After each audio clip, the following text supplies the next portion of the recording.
The morning burned so August hot. The marsh's moist breath hung the oaks and pines with fog.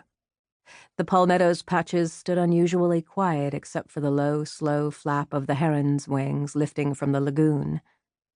And then Kaya, only 6 at the time, heard the screen door slap. Standing on the stool, she stopped scrubbing grits from the pod and lowered it into the basin of worn-out suds. No sounds now but her own breathing. Who had left the shack? Not Ma. She never let the door slam. But when Kaya ran to the porch, she saw her mother in a long brown skirt, kick pleats nipping at her ankles, as she walked down the sandy lane in high heels. The stubby-nosed shoes were fake alligator skin, her only going-out pair. Kaya wanted to holler out, but knew not to rouse Pa, so opened the door and stood on the brick-and-board steps. From there she saw the blue train case Ma carried. Usually, with the confidence of a pup, Kaya knew her mother would return with meat wrapped in greasy brown paper or with a chicken, head dangling down. But she never wore the gator heels. Never took a case. Ma always looked back where the foot lane met the road, one arm held high, white palm waving as she turned onto the track, which wove through bog forests, cattail lagoons, and maybe, if the tide obliged, eventually into town. But today she walked on, unsteady in the ruts. Her tall figure emerged now and then through the holes of the forest until only swatches of white scarf flashed between the leaves. Kaya sprinted to the spot she knew would bear the road. Surely Ma would wave from there. But she arrived only in time to glimpse the blue case, the color so wrong for the woods, as it disappeared.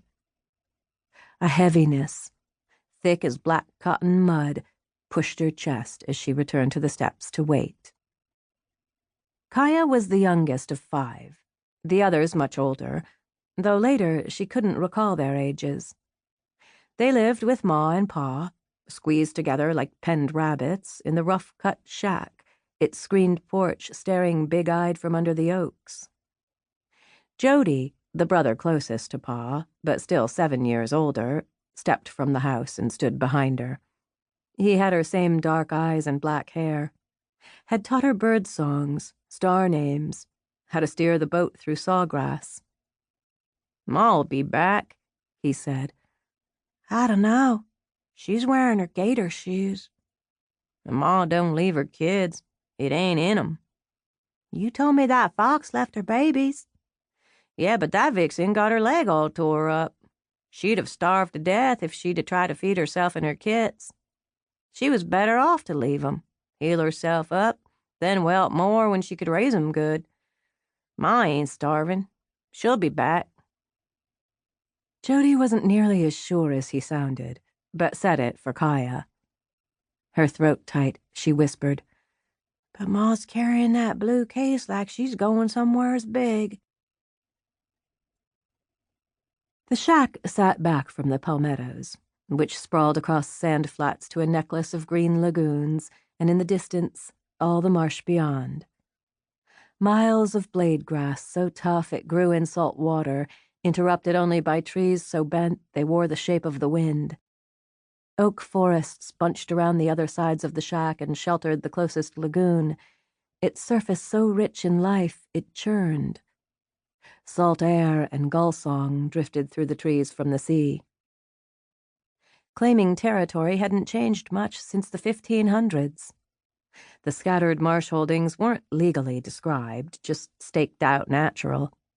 A creek boundary here, a dead oak there, by renegades.